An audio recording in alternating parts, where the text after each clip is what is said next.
Inumpisahan ko na pong iripat para po magtuloy-tuloy na po ang kanyang buhay. Nakakatuwa naman po ang bugis na rin. Sana po ay mapalago ko ng ayos, nang mapadami ko po.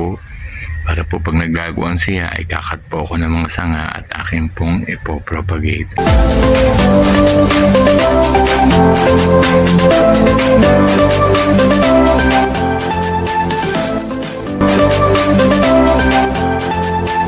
Hello po, magandang buhay po sa ating lahat. Napunta po uli ako ng garden at ako po ay busy-busyhan po. Marami po akong tinatanim. Ako po ay papadami po ng halaman.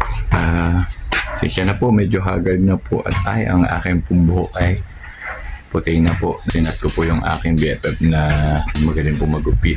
Ay hindi pa po nag-chat-chat. Ako po ay busy-busyhan din sa garden. May hinihintay din po akong halaman, may binili po akong halaman ay akin kasi po bumili pa rin po ako dahil gusto ko nga pong magpadami din ng halaman yun. Mamaya po papakita ko po pag dumating po. Nakakatuwa po ang panahon. Nung isang araw po ay bilis po ng ulan. Nung isang araw naman po ay lakas naman po ng hangin. Ay talaga na pong ang aking pong propagation area ay halos talaga pong magtatalsikan po ang laman. Ngayon naman po ay iba naman po ang panahon. Ayan po, talaga naman pong napakainit naman po. Talaga naman pong nakakayan po. Kakasilang po ang init. Ganun po talaga ang panahon, paiba-iba po. Kaya po weather po talaga. Sa po ang inyong paghahalaman po ay enjoy pa rin po. Marami pa rin naman pong natutuwa pong bumili. Nung mga simple lang naman pong halaman na mura lang naman po. Pag may 50, may 100, okay na po sa akin. Nagpaparami pa ulit po ako ng halaman. Mga halaman na madali pong alagaan at madali pong pagbinili. Yun po ang aking pinadadami. Ito po ang aking order. Si Sir Rasco ang may dala. Pag gusto nyo bumili ho ng halaman, bougainvillea, ayan, kay Sir Rasco kayo bibili. Promote natin, Sir, ang iyong bougainvillea. Saan kayo yung pwesto? Wala naman nagkawatang peso sa palengke. Hindi na, sa bahay. Sa bahay na lang. Pag gusto nyo bumili sa bahay. Papadamihin ko kasi para... Ayan, Sir, ang bougainvillea ko. Tayo nyo, Yun, naroon. Ayan, ang bougainvillea ko, Sir. Yun, nasa dulo. Ayan. Yan din ang aking mga bugis sa kayo na doon. Ay, akin. Nakita po ni Sir Rasco ang aking pong binibenta rin pong strawberry propagation. Ay gusto rin po niyang bumili kaya po nakakatuwa. Bumili po ako sa kanya. Bumili naman po siya sa akin ng strawberry. Oo, si Sir naman ang bumili. 5 piraso. At titesting naman sa strawberry. Ako'y bumili naman sa kanya ng bougainvillea. Pareho kaming mahilig sa paghalaman. Yan. Ang kay Sir na bugis pag gusto ninyo ay sa kanyang bahay. Saan nga, Sir, ang lugar? Talaibon. Sa Talaibon. Alagay ko din sa aking vlog yung mga picture ng bugis ni Sir para makita ninyo. Ito po ang ilan sa mga bugis po na binili ko po kay Sir Rasco. Kaya po ako bumili, wala po akong ganito pang mga kulay. Ang nadidini po sa garden ay ordinary pa lang po. Orange, white, at pink. Ari po naman may variegation. Kaya po bumili po talaga ako. Kabentahan kami ni Sir. Yan, bumili po ako ng kanyang bugis. Ari po ang kanyang mga tindang bugis. Natuwa naman bumili ng strawberry. Yan, sana maparami natin, Sir. Sir, salamat. Ganda po ng kanyang mga bougainvillea. Talaibon, Sir, ha? Okay.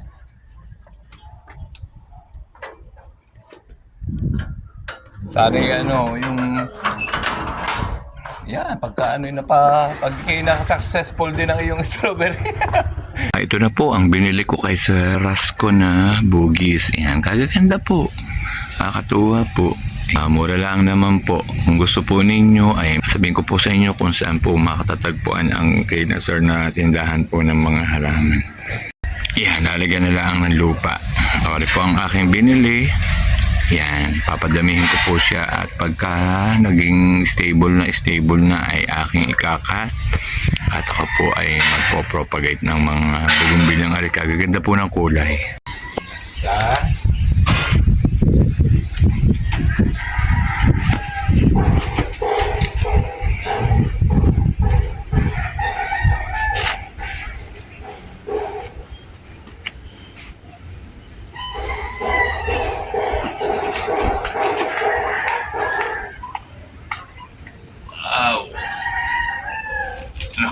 pa ng paso.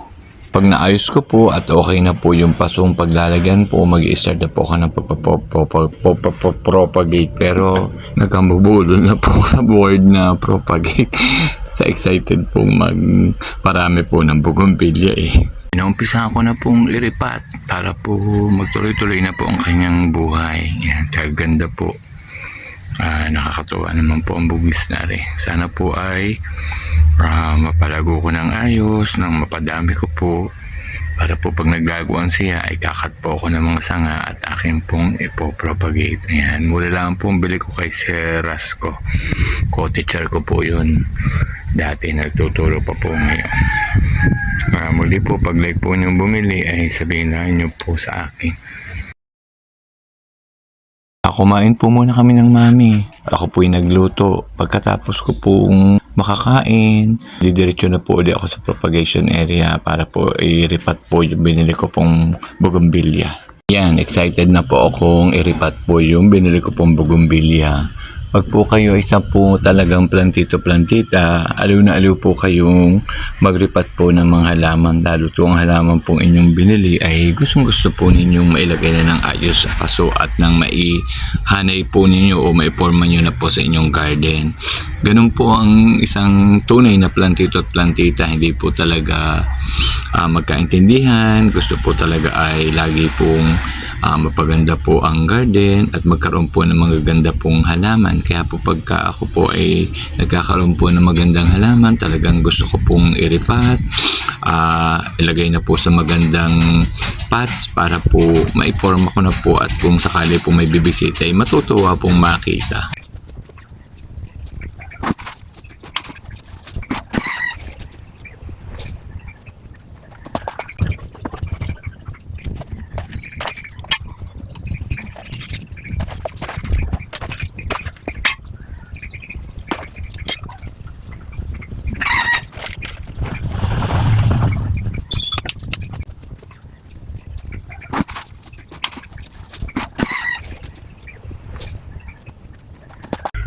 Yan, nairipat ko na po ng ayos.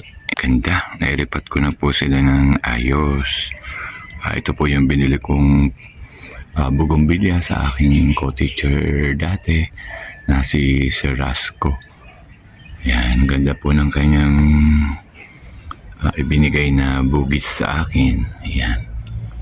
Kaya wala po ako ng ganitong mga kulay, kaya po bumili ako.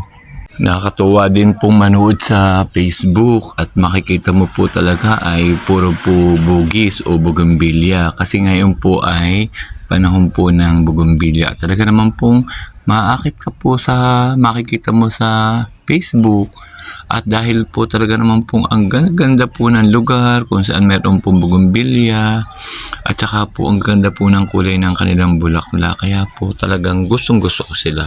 Mamaya po papakita ko po muli po yung mga nakita ko po bougainvillea dun po sa bahay ni Attorney Pastor o ni Dr. Pastor na talaga naman po ako po ay talagang namangha at naakit kaya po gustong gusto ko po talaga ang halamang ito dahil pag ganito nga pong panahon ay talaga namang akit-akit po siya sa paligid at sa nakakapagpaganda rin po ng inyong harapan ng bahay, ng inyong garden. Kaya po marami po talaga nagkakagusto sa halamang ito.